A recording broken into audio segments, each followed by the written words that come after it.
Olympic weightlifting for fat loss. I'm Carl Ragavan, Europe's original starting strength coach. This is Beautiful Strength. Let's get into it.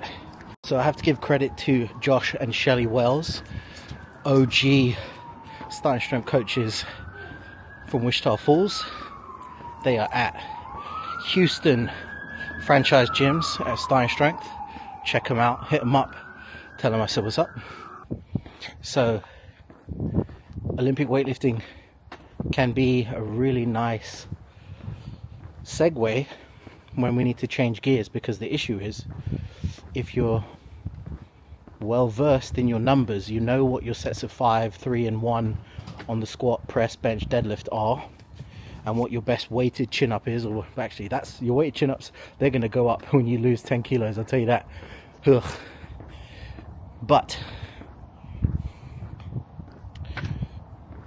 the issue is, when you do drop a ton of weight, you are going to feel a strength difference. Anyone who says otherwise is selling you bullshit, right? Or they're incredibly exceptional.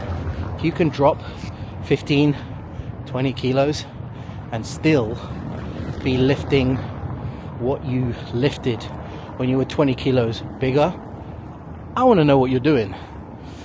So whereas just changing gears a little bit, it's just a nice fresh pace, just being explosive and feeling more athletic.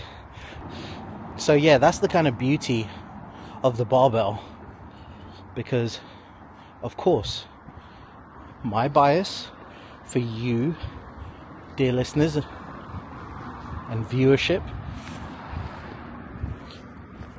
is to get big and strong, put numbers on the bar, eat protein, sleep 8 hours, you know, try and live a stress-free life to some extent, a well-traveled life. I'm down with that. There are going to be times in your life where you may decide to go on a cut or just lose a little bit more weight, and up to a point you could still keep with your program for a little bit. Here's the thing.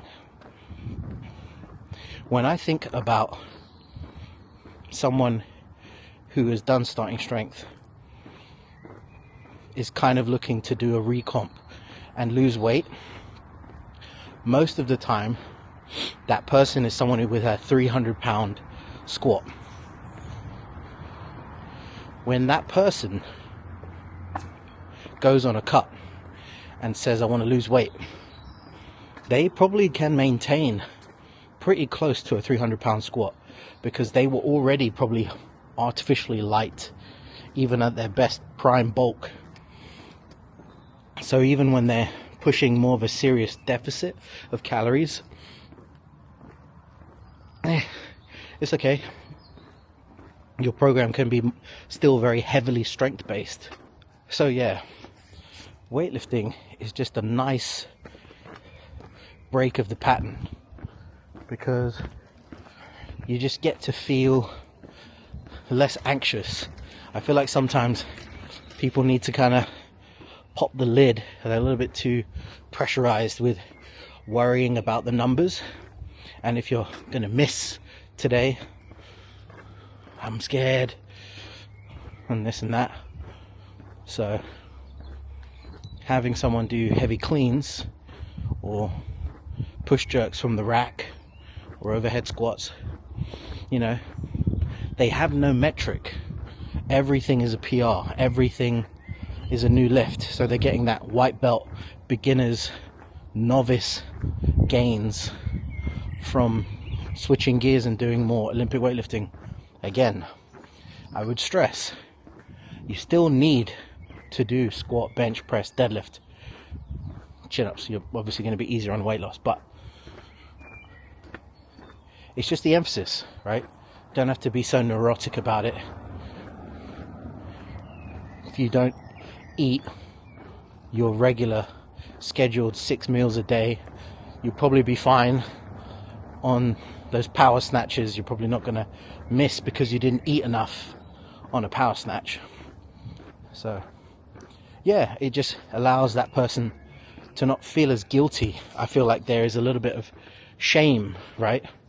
Because the habits that we try and enforce to like create success, we as coaches, we're policing those habits. Did you eat enough? Did you sleep enough? Are you staying consistent?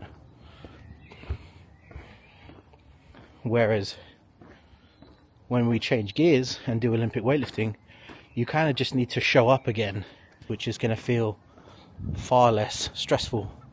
Of course, there's a whole different host of things, but it's just different. So also, the food is always a big thing for people who are doing strength training or starting strength. That's what most people start complaining about. Is training is fun. I love seeing weight go on the bar, but the fucking eating, oh my god. So back to weightlifting. I feel like it is a perfect way to keep barbell training, keep pushing heavy numbers, but the nature of a front squat and a snatch and a clean and a jerk, the stress, the overload, it's just not the same. Obviously, for a well-trained, experienced, elite level weightlifter, I'm talking, guys that I've met, places like Sparta, Big Martin, I think he was snatching 180 kilos, clean and jerking 230, right? When you have a 400-pound snatch and a 500-pound clean and jerk, yeah, that's a lot of stress. But I'm talking to you, the guy who has a 50-kilo snatch and an 80-kilo clean and jerk. Could you do that 3 or 4 times a week, plus be on a cut, plus do an extra sport? Yeah, you probably could, right? And the reason why Olympic weightlifting is so nice is because when you come back to the slower lifts, squat, bench, press, deadlift, you have a new appreciation for them. Your proprioception, your awareness has gone up. Your ability to do hard things has increased. That's the other thing. If you're a starting strength lifter, you've probably avoided power cleans, whereas now the power clean has a meaning. All that training that was kind of an afterthought makes sense, because when you want to switch gears and actually do the full lifts, the snatch is not 100% foreign because you've actually been doing some power cleans. So if you like that show, comment, like, share, subscribe. You know the business. I'm Carl Ragavan. That was Beautiful Strength. Remember, the barbell never lies.